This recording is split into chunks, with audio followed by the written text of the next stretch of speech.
Hello friends, എല്ലാവർക്കും good morning. അപ്പോൾ പത്തനംമാറ്റിൻ്റെ ഇന്നത്തെ ഒരു അടിപൊളി വിശേഷത്തിലേക്ക് എല്ലാവർക്കും സ്വാഗതം.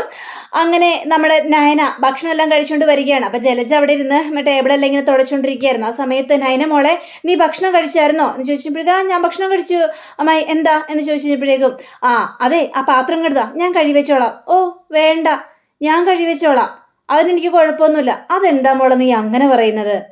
ഞാൻ കഴിവെച്ചോളാന്നേ. ദേ, മോൾക്ക് സുഖമില്ലാത്തല്ലേ, മോളുടെ വയറ്റിലൊരു കുഞ്ഞുള്ളല്ലേ, അപ്പം അതുകൊണ്ട് കൂടുതൽ ജോലികളൊന്നും ചെയ്യണ്ട, ഈ അമ്മായി കഴി വെച്ചോളാം, ഇങ്ങോട്ട് താന്നേ എന്ന് പറഞ്ഞുകൊണ്ട് പാത്രം മേടിക്കുന്ന ആ ഒരു സീനാണ് നമ്മുടെ നവ്യ കാണുന്നത്. അപ്പം ഇത് കണ്ടു കഴിഞ്ഞപ്പോഴേക്കും നവ്യക്ക് സഹിച്ചില്ല. നവ്യ നേരെ അങ്ങോട്ട് ഓടി ചെന്നിട്ട്, അമ്മേ എന്തൊക്കെ അമ്മയെ കാണിക്കുന്നത്, അമ്മ എന്തിനാ ആ വെള്ളച്ചിലി പാത്രം കഴുകാനായിട്ട് പോകുന്നത്, നമുക്ക് വേറെ പണിയൊന്നുമില്ലേ എന്ന് ചോദിക്കുമ്പോൾ, മോളെ അത് പിന്നെ മോളെ, ഞാൻ നിന്റെയും പാത്രം കഴുകി വെച്ചില്ലേ, പിന്നെ എന്താ പ്രശ്നം?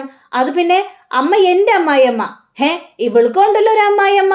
ഓ, ഇവളെ സ്നേഹം നടിച്ച് അങ്ങോട്ട് തലയെ കൊണ്ടുകൊണ്ട് നടക്കുന്ന ഒരു അമ്മായിയമ്മ, അവര് കഴുകി കൊടുക്കട്ടെ. പിന്നെന്താ, അമ്മ കഴുകി കൊടുക്കേണ്ട ആവശ്യമൊന്നുമില്ല. ഇത് കേട്ട് കഴിഞ്ഞപ്പോഴേക്കും നയനയാണെങ്കിൽ, അതെ, എൻ്റെ അമ്മയ്ക്ക് എന്നോട് ഒത്തിരി ഒത്തിരി സ്നേഹമാണ്, അത് ആത്മാർത്ഥതയുള്ള സ്നേഹം തന്നെയാണ്, അതൊന്നും ആരെയും ബോധിപ്പിക്കേണ്ട കാര്യമൊന്നുമില്ല. എടീ, നിന്റെ അമ്മായിയമ്മയ്ക്ക് നിന്നോട് ഒരു ആത്മാർത്ഥതയില്ല. പിന്നെ നിന്റെ കെട്ടിയോൻ ജയിലിലാണല്ലോ, ആ ജയിലായതിൻ്റെ ആ ഒരു ഇതാണ് നിന്നോട് കാണിച്ചു കൂട്ടുന്നത്. അവർക്കൊന്നും നിന്നോട് ഒരു സഹതാപവും ഇല്ലെന്നേ, അതൊക്കെ അവരുടെ പുറം പോളീഷ്. അപ്പോഴേക്കും ദേ ചേച്ചി, ആരാണ് ജയിലായതും ആരാണ് ജയിലാത്തതെന്നൊക്കെ ദേ പിന്നീട് വ്യക്തമാക്കി തരാം ഞാൻ. ഇപ്പം ഞാൻ കൂടുതലൊന്നും പറയേണ്ട ആവശ്യമില്ല എന്നൊക്കെ ഈ നയന ഇങ്ങനെ പറഞ്ഞു കഴിഞ്ഞപ്പോഴേക്കും ജലജയ്ക്കൊരു പേടി, ഇനി ഇവിടെ അങ്ങാനും നവ്യയോട് സത്യങ്ങളത് തുറന്നു പറയുമോ എന്നുള്ളൊരു പേടി. അപ്പോൾ മോളെ നവ്യേ, വിട്ടേരി മോളെ, ഞാനിവിടെ ജോലികളെല്ലാം ചെയ്യുന്നുണ്ടല്ലോ, ഇപ്പോൾ ഒരു പാത്രം കഴുകി വെച്ചെന്ന് വിചാരിച്ച് ഒന്നും സംഭവിക്കാനായിട്ട് പോകുന്നില്ല. നീ എന്തിനാ മോളെ ഇങ്ങനെയൊക്കെ കിടന്ന് പറയുന്നത് എന്ന് ചോദിക്കുമ്പോൾ, അമ്മ എന്തിനാ അമ്മയ്ക്ക് നാണമില്ലേ? അമ്മ എന്തിനാ ഇവളുടെ വാലാട്ടിക്കൊണ്ട് നടക്കുന്നത്? അതിൻ്റെ കാര്യം വല്ലതും ഉണ്ടോ? എനിക്കിതൊന്നും സഹിക്കാനായിട്ട് പറ്റില്ല. ഇവളുടെ കെട്ടിയോൻ തെറ്റ് ചെയ്തുകൊണ്ടാണ് ഇവളുടെ കെട്ടിയോൻ ജയിലിൽ പോയത്. അപ്പോൾ ഇവൾ അനുഭവിക്കണം, ശരിക്കും അനുഭവിക്കണം. പിന്നെ നയന, നിന്റെ വയറ്റിലൊരു കുഞ്ഞുണ്ട്, അതുകൊണ്ട് എനിക്ക് നിന്നോട് ചെറിയ സഹതാപമൊക്കെ ഉണ്ട്. പക്ഷേ എന്നെ വേദനിപ്പിച്ചാണ് നീയും നിന്റെ ഭർത്താവും നിന്റെ അമ്മായിയമ്മയും കൂടി ചേർന്നിട്ട് എൻ്റെ അഭിയെ ജയിലിലാക്കിക്കൊണ്ട്. പക്ഷേ അതൊന്നും എനിക്ക് മറക്കാൻ പറ്റാത്ത കാര്യമാണ് എന്നൊക്കെ പറയുമ്പോൾ നമ്മുടെ നയന നല്ല ഇടിവിട്ട് മറുപടി കൊടുക്കുകയാണ്. ചേച്ചി, അതിനുള്ള കാരണം അധികം താമസിയാതെ ചേച്ചിക്ക് വ്യക്തമായി തരുന്നുണ്ട്. ഇപ്പം ഏതായാലും എനിക്കത് പറയാൻ ബുദ്ധിമുട്ടാ എന്ന് പറഞ്ഞുകൊണ്ട് നമ്മുടെ നയന അവിടുന്ന് പോവാണ്. അപ്പോഴും നവ്യക്ക് ഭയങ്കര ഡൗട്ട്, ഇവള് ബാക്കിയുള്ളവരൊക്കെ ഇങ്ങനെ ഓരോ കാര്യങ്ങൾ ഇങ്ങനെ പറഞ്ഞുകൊണ്ടിരിക്കുന്നു, സത്യം വെളിപ്പെടുത്തും എന്നൊക്കെ. എന്തായിരിക്കും അങ്ങനെ സത്യം വെളിപ്പെടുത്തും എന്ന് പറയുന്നത്? അപ്പോൾ കേട്ടില്ല അമ്മേ, അവൾ പറഞ്ഞിട്ട് പോയത് കേട്ടില്ലേ? അവളെന്താ ഇങ്ങനെ പറയുന്നത്? അപ്പോൾ ഇവരുടെ സംസാരം കേൾക്കാൻ വേണ്ടി തന്നെ നയന അങ്ങോട്ട് മാറി നിൽക്കുകയാണ്. അപ്പോൾ ജലജ എടുത്ത് വായിക്കും, അവൾക്ക് അതിൻ്റെ കുശുമ്പാണ്, അവൾക്ക് കുശും നിൽക്കുകയാണ്, അതുകൊണ്ട് അവൾ ഇങ്ങനെയൊക്കെ സംസാരിക്കുന്നത്. ആദർശ് ജയിലാണല്ലോ, അപ്പോൾ അവൻ പുറത്തിറങ്ങാത്തതിൻ്റെ ആ ഒരു കലിപ്പും കാര്യങ്ങളാ മോളെ നിന്നോട് അവൾ തീർത്തോണ്ടിരിക്കുന്നത്. അവൾ പറയുന്നൊന്നും വിശ്വസിക്കരുത്. നിന്നെ എന്നെയൊക്കെ തെറ്റിക്കാൻ വേണ്ടിയാ അവൾ കാര്യങ്ങളെല്ലാം പറഞ്ഞുകൊണ്ടിരിക്കുന്നത്. അതുകൊണ്ട് അവൾ പറയുന്ന കാര്യങ്ങളൊന്നും വിശ്വസിക്കരുത് മോളെ എന്ന് പറയണം. അല്ലെങ്കിൽ അവൾ പറയുന്ന കാര്യങ്ങളൊന്നും ഞാൻ വിശ്വസിക്കുന്നുമില്ല. പിന്നെ ആദർശ് ജയിലിൽ തന്നെ കിടക്കണം, ഇങ്ങോട്ട് പുറത്തിറങ്ങാൻ പാടില്ല. അമ്മ പറഞ്ഞ സത്യം തന്നെയാ. അയാൾ ഈ വീട്ടിലുള്ളപ്പോൾ അയാളുടെ മുഖത്ത് നോക്കാൻ എനിക്ക് വല്ലാത്തൊരു ബുദ്ധിമുട്ടായിരുന്നു. ഇപ്പം ഏതായാലും അതില്ലല്ലോ. എൻ്റെ ദൈവമേ, അയാൾ കുറേ നാൾ ജയിലിൽ കിടന്നാൽ മതിയായിരുന്നു, അല്ലെങ്കിൽ ദീർഘകാലം മുഴുവൻ അയാൾ കിടക്കട്ടെ അവിടെ ജയിലിൽ, അതാണ് എനിക്കിഷ്ടം. അല്ലാതെ ഈ വീട്ടിൽ അയാൾ നിൽക്കുമ്പോഴേ എനിക്ക് വല്ലാത്തൊരു ബുദ്ധിമുട്ടാണ് എന്നൊക്കെ നവ്യ ഇങ്ങനെ പറയുമ്പോൾ ഞാൻ ഇതെല്ലാം കേട്ടിട്ട് ആകെ സങ്കടം കൊണ്ടും ദേഷ്യം കൊണ്ടും ഒക്കെ അവിടെ നിന്ന് പോവുകയാണ്. അങ്ങനെ പിന്നീട് കാണിക്കുന്നത് നമ്മുടെ നന്ദുവിനെയാണ്. അപ്പോൾ നന്ദുവിന് നവീൻ്റെ കോള് വരികയാണ്. നവീൻ്റെ കോള് കഴിഞ്ഞപ്പോഴേക്കും, ഹലോ നവീനേട്ടാ, എന്തെടുക്കും നന്ദു, വേദനയൊക്കെ കുറവുണ്ടോ, ഇപ്പം എങ്ങനെയുണ്ട് എന്ന് ചോദിച്ചപ്പോഴേക്കും, അങ്ങനെ തന്നെ, കാലിന് പൊട്ടലുണ്ടല്ലോ, അതുകൊണ്ട് അനങ്ങാൻ പറ്റാത്തൊരവസ്ഥയാണ്, നല്ല വേദനയും ഉണ്ട്, അതുകൊണ്ട് ഇങ്ങനെ ഇരിക്കുന്നു എൻ്റെ നവീനേട്ടാ എന്നൊക്കെ ഇങ്ങനെ സംസാരിക്കുകയാണ്. പിന്നെ എന്തെങ്കിലും ആവശ്യം ഉണ്ടെങ്കിൽ വിളിക്കണം കേട്ടോ, തന്നെ എപ്പോഴും വിളിച്ചുകൊണ്ടിരിക്കാൻ തന്നെ എനിക്കിഷ്ടം, കാരണം ഞാൻ കാരണമാണല്ലോ തനിക്ക് ഇങ്ങനെ വന്നത്. അതൊന്നും വിചാരിക്കേണ്ട നവീനേട്ടാ. എനിക്ക് ഇങ്ങനെ വരാനുള്ള കാരണം ഞാൻ തന്നെയാണ്. കാരണം ഞാൻ നവീനേട്ടൻ്റെ കേസിൽ ഇടപെട്ടു, അവരെന്നോട് ദേഷ്യപ്പെട്ടു, അങ്ങനെ ഓരോ കാര്യങ്ങളൊക്കെ ചെയ്തു. അതിനൊന്നും നവീനേട്ടൻ സങ്കടപ്പെടേണ്ട ആവശ്യമൊന്നുമില്ല. എന്നാൽ അങ്ങനെയല്ലല്ലോ നന്ദു, ഞാൻ കാരണമാണല്ലോ. പക്ഷേ നന്ദുവിന് ഈ ഒരു അവസ്ഥ വരുത്തിയ ഒറ്റ എണ്ണത്തിനെയും ഞാൻ വെറുതെ വിടില്ല, അത് ഉറപ്പ് തന്നെയാ. പിന്നെ അന്ന് കള്ളം കയറിയല്ലേ, അതും അവന്മാർ തന്നെയാണെന്നാണ് എൻ്റെ സംശയം. അവനിട്ട് ഞാൻ വെച്ചിട്ടുണ്ട്. ഇതൊക്കെ കേട്ട് നന്ദുവാണെങ്കിൽ സാരമില്ല നവീനേട്ടാ, ഏതായാലും നവീനേട്ടൻ ഇങ്ങനെ വിളിക്കുന്നുണ്ടല്ലോ, അതെന്നെ വളരെ ആശ്വാസമാണെന്നൊക്കെ പറയാം.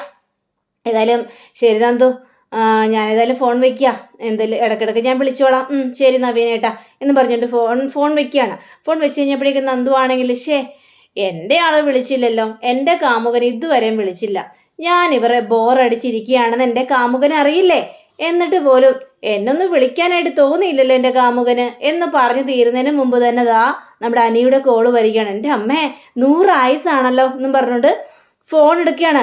അതെ അനി, ഞാനിപ്പോൾ അനിയെക്കുറിച്ച് ആലോചിച്ചതേ ഉള്ളൂ, എന്താ വിളിക്കാത്തതെന്ന്. അപ്പം തന്നെ അനി വിളിച്ചല്ലോ. അപ്പോൾ എന്നെക്കുറിച്ചുള്ള വിചാരമൊക്കെ നിനക്കുണ്ടല്ലേ? പിന്നെ അല്ലാതെ, അതെന്താ അങ്ങനെ ചോദിച്ചത്? അനിയെക്കുറിച്ച് എന്താ എനിക്ക് വിചാരമില്ലെന്നാണ് അനിയുടെ വിചാരം? അങ്ങനെയൊന്നുമില്ല, എന്നാലും ഞാൻ അവിടെ കാണാൻ വന്നപ്പോഴൊക്കെ വലിയ മൈൻഡൊന്നും കാണിച്ചില്ലല്ലോ. ആര് പറഞ്ഞു മൈൻഡ് കാണിച്ചില്ലേ? കൂടുതൽ എന്നെ കൊണ്ടൊന്നും പറയിപ്പിക്കണ്ടേ. പിന്നെ നവീനേട്ടൻ എന്നെ വിളിച്ചായിരുന്നു. ഓഹോ, അത് ശരി. അപ്പോൾ നവീനും വിളിച്ചായിരുന്നല്ലേ? അതെന്താ വിളിക്കാൻ പാടില്ലേ? വിളിക്കുന്നത് കൊണ്ട് കുഴപ്പമൊന്നുമില്ല. അല്ല, നവീനേട്ടൻ വിളിച്ച ഓരോ വിശേഷങ്ങളെല്ലാം പറയായിരുന്നു. എന്നോടെ ഭയങ്കര സ്നേഹമാണ്. അപ്പം എനിക്കെന്താ സ്നേഹമില്ലേ? ഞാനങ്ങനെ പറഞ്ഞില്ലല്ലോ. പക്ഷേ ഈ നവീനേട്ടന് എന്നോടൊരു ലവ് ആണോ എന്നൊരു തോന്നല്. ഇത് കേട്ട് കഴിഞ്ഞപ്പോഴേക്കും അനിയാകെ ഞെട്ടിപ്പോയി. അതെന്താ നീ അങ്ങനെ പറഞ്ഞത്? അത് ശരി, അപ്പോൾ നവീന് നിന്നോട് ലവ് ആണോ? എൻ്റെ പൊന്നനി, നീ ഇങ്ങനെ മിണ്ടാതിരിക്കരുത്, ദേഷ്യപ്പെടല്ലേ.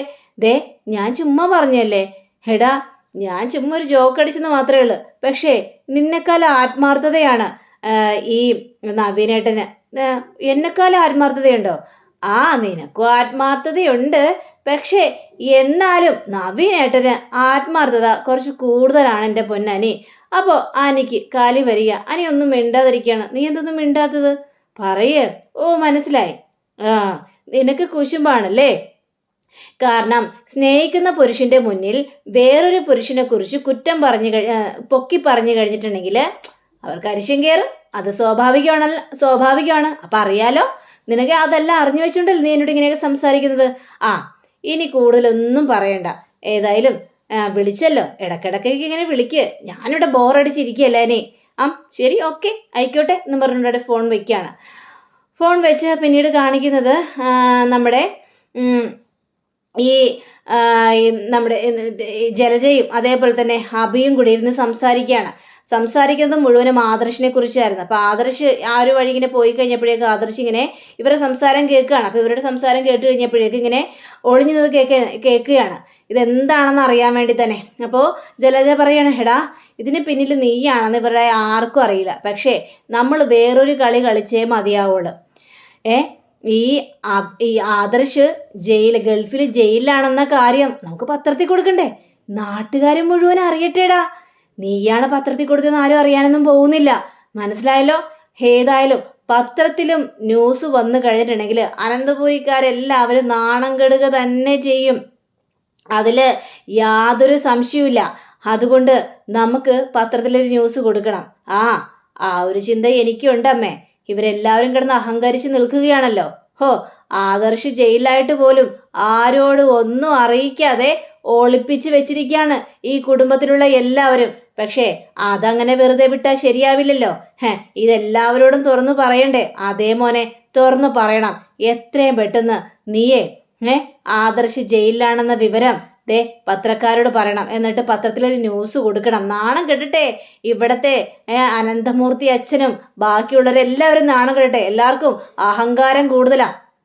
നിന്നെ ജയിലിലാക്കി ആക്കിയപ്പോഴും നാട്ടുകാരൊക്കെ മുഴുവൻ അറിഞ്ഞായിരുന്നല്ലോ നീ ജയിലിലാണെന്ന്. അപ്പോൾ ഇവർക്കൊരു നാണക്കേട് ഉണ്ടായിരുന്നില്ല. പക്ഷേ ആദർശ് ജയിലിലാണെന്ന് അറിഞ്ഞു കഴിയുമ്പോഴേക്കും എല്ലാവർക്കും നാണക്കേട് തോന്നും. അതുകൊണ്ട് നീ പോയി പത്രത്തിൽ പരസ്യം കൊടുക്കും മോനെ എന്നിങ്ങനെ പറയാ.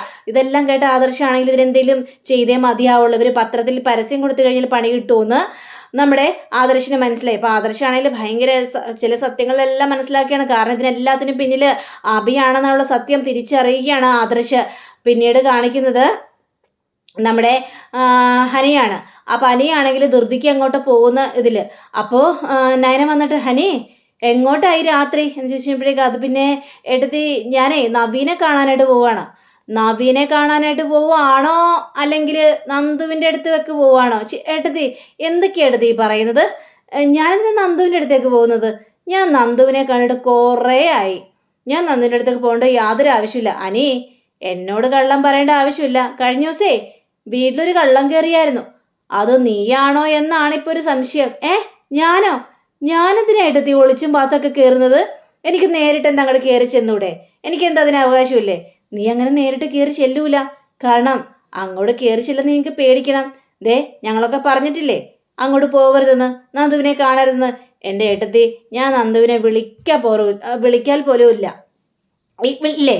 പക്ഷേ ആക്സിഡൻറ്റിന് ശേഷം നീ നന്ദുവിനെ ഒരു പ്രാവശ്യം പോലും വിളിച്ചില്ല. അത് പിന്നെ ആക്സിഡൻറ്റ് കഴിഞ്ഞിട്ട് എൻ്റെ ഫ്രണ്ടാണല്ലോ ഏട്ടത്തി, അതുകൊണ്ട് ഞാൻ ഒരു പ്രാവശ്യം വിളിച്ചു. അതിൽ പിന്നെ ഞാൻ വിളിച്ചിട്ടേ ഇല്ല ഏട്ടത്തി. സത്യമാണോ നീ പറയുന്നത്? നീ വിളിച്ചിട്ടേ ഇല്ലേ? ഇല്ല ഏട്ടത്തി, ഞാൻ വിളിച്ചിട്ട് പോലുമില്ല.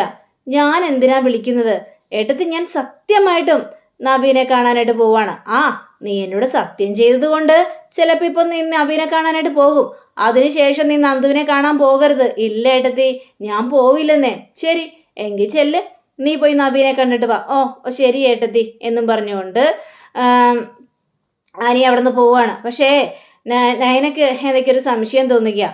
പിന്നീട് കാണിക്കുന്നത് നമ്മുടെ നവ്യയും അതേപോലെ തന്നെ ജലജയും അഭിയും കൂടി ഇരുന്ന് സംസാരിക്കുകയാണ്. ഏതായാലും ഇവരിങ്ങനെ വെറുതെ വിടാനായിട്ട് പാടില്ലല്ലോ. നമുക്കിട്ട് എപ്പോഴും പണി തന്നുകൊണ്ട് തന്നെ ഇരിക്കുകയാണ്. അപ്പോൾ ഇതിൽ എന്തെങ്കിലും ഒപ്പിച്ചേ മതിയാവുള്ളൂ. ഇത് കേട്ട് നവ്യാണെങ്കിൽ എന്തിനാണ് അവർ പറയുന്നത് നിങ്ങളിങ്ങനെ അനുസരിക്കുന്നത്? നിങ്ങൾ ആരെയാണ് പേടിക്കുന്നത്? അങ്ങനെ പേടിക്കേണ്ട യാതൊരു കാര്യമില്ലല്ലോ. നമുക്ക് ഇത് ചെയ്യുന്ന കാര്യങ്ങൾ നമ്മൾ ചെയ്യുക, അല്ലാതെ അവർക്ക് വേണ്ടി ഒന്നും ചെയ്തു കൊടുക്കേണ്ട ആവശ്യമൊന്നും ഇല്ലല്ലോ അമ്മേ. അങ്ങനെയല്ല മോളെ നവ്യ. ഇപ്പം എന്തെങ്കിലും കുനിഷ്ടുകൾ ഒപ്പിച്ചുകൊണ്ട് വരും. നീ അത് വിശ്വസിച്ചാൽ എൻ്റെ മകനും ആപത്തല്ലേ. എന്ത് കുനിഷ്ടുകൾ? ഒരു കുനിഷ്ടുകളും എൻ്റെ അടുത്ത് ഒപ്പിച്ചു കൊണ്ടുവരാനായിട്ട് പോകുന്നില്ല. അവരുടെയൊക്കെ സങ്കടം കാണാൻ തന്നെയാണ് എനിക്കും താല്പര്യം. അതെ, ആ മുത്തശ്ശിന് സങ്കടപ്പെടണം, ബാക്കിയുള്ളവരെല്ലാവരും സങ്കടപ്പെടണം. എൻ്റെ അമ്മേ, നയനയുടെ വയറ്റിലൊരു കുഞ്ഞുണ്ട്. അതുകൊണ്ട് നയന സങ്കടപ്പെടുന്നതിലോട് എനിക്ക് താല്പര്യമില്ല. എന്നാലും അവളുടെ അനിയത്തിയും കൂടിയൊക്കെ എന്നോട് വല്ലാത്ത ദ്രോഹം ചെയ്തത്. അതുകൊണ്ട് അത്രയും വലിയ ദയൊന്നും അവളോട് എനിക്കില്ല. പക്ഷേ ഏറ്റവും കൂടുതൽ സങ്കടപ്പെടേണ്ടത് ആരാണെന്നറിയാവോ? ഇവിടുത്തെ എല്ലാണെന്നും പറഞ്ഞുകൊണ്ട് നടക്കുന്ന ആ ഏട്ടത്തി ദേവയാനി. അവര് സങ്കടപ്പെടണം. അവര് സങ്കടപ്പെട്ടാലേ എനിക്ക് മനസമാധാനം ഉണ്ടാവുള്ളൂ. അവർ സങ്കടപ്പെടുന്നത് എൻ്റെ കണ്ണുകൾ കൊണ്ട് തന്നെ എനിക്ക് കാണണം എന്നൊക്കെ ഇങ്ങനെ പറയാ. അതിനാണ് മോളെ ഞങ്ങളും പുറപ്പെട്ടിറങ്ങുന്നത്. ഇവിടെ അനന്തപുരിയിലെ മിക്കവരും സങ്കടപ്പെടണം. അവള് പോലും ഞങ്ങളുടെ പക്ഷത്തല്ല. ആ ജാനകി പോലും പക്ഷം മാറിയിരിക്കുന്നു. അപ്പോൾ എല്ലാവരും സങ്കടപ്പെടണ്ടേ? എല്ലാവരും അറിയട്ടെ എല്ലാ സത്യങ്ങളും എന്നിങ്ങനെ സംസാരിക്കുകയാണ്. അങ്ങനെ പിന്നീട് നമ്മുടെ ആദർശിനെ കാണിക്കുകയാണ്. അപ്പോൾ ആദർശാണെങ്കിൽ ഈ ചെറിയ സത്യങ്ങളെല്ലാം അറിഞ്ഞല്ലോ. ഇതൊക്കെ ഇട്ട് ആദർശ് ആകെ ടെൻഷൻ അടിച്ചിരിക്കുക. ആ സമയത്താണ് നയന കയറി വരുന്നത്. അപ്പം നയന ചോദിക്കുകയാണ്, ആദർശേട്ടാ അവിടെ വലിയ വർത്തമാനമൊക്കെ നടക്കുന്നത്, എന്തൊക്കെയോ ഗൂഢാലോചനകളുണ്ട്. നിന്റെ ചേച്ചിയും അതിൽ പങ്കുണ്ടല്ലോ. ഇപ്പോൾ എന്നെ കാണാനില്ലെന്ന് കൊണ്ട് പത്രത്തിൽ പരസ്യം കൊടുക്കാനാണ് അവരുടെ തീരുമാനം. ഇതെല്ലാം ഞാൻ കേട്ടിട്ടാണ് വരുന്നത്. നിന്റെ ചേച്ചിയും അതിബുദ്ധിക്കാരിയാണെന്ന് പറയുകയാണ്. ചേച്ചിയെ കുറ്റപ്പെടുത്തേണ്ട ആദർശേട്ടാ. ചേച്ചി കാര്യം അറിയാതെ കളിച്ചുകൊണ്ടിരിക്കുകയാണ്. കാരണം അതിൻ്റെ സത്യാവസ്ഥ എന്താണെന്ന് ചേച്ചിക്ക് അറിയില്ല. അതുകൊണ്ടാണ് ചേച്ചി ഇങ്ങനെ കിടന്ന് പെരുമാറുന്നത്. യഥാർത്ഥത്തിൽ സത്യം എന്താണെന്ന് അറിഞ്ഞു കഴിഞ്ഞാൽ അവരെല്ലാം തകർക്കാൻ പോകുന്നത് ചേച്ചിയായിരിക്കും. അതൊന്ന് മനസ്സിലാക്കണം. ശരി ഇനിയിപ്പോൾ അതെല്ലാം വിട്ടേര്. നമുക്ക് പുറത്തേക്കൊന്ന് പോയാലോ നയന എന്ന് പറഞ്ഞപ്പോഴേക്കും പോണം. പോയതുകൊണ്ട് എന്താ കുഴപ്പം? ഏതായാലും ആരുമില്ലല്ലോ. എന്നാൽ കുറച്ചും കൂടി കഴിയട്ടെ. ഇപ്പോൾ അനി പുറത്തേക്ക് പോയതേ ഉള്ളൂ. അനി എന്തിനാ അവനെന്തിനാ പുറത്തേക്ക് പോയത്? ആ എനിക്കറിയില്ല അവൻ എന്തിനാ പുറത്തേക്കൊന്നും പോയെന്ന്. ഞാൻ ചോദിച്ചു കഴിഞ്ഞപ്പോഴേക്കും നവീനെ കാണാൻ പോകുന്നെന്നാ പറയുന്നത്.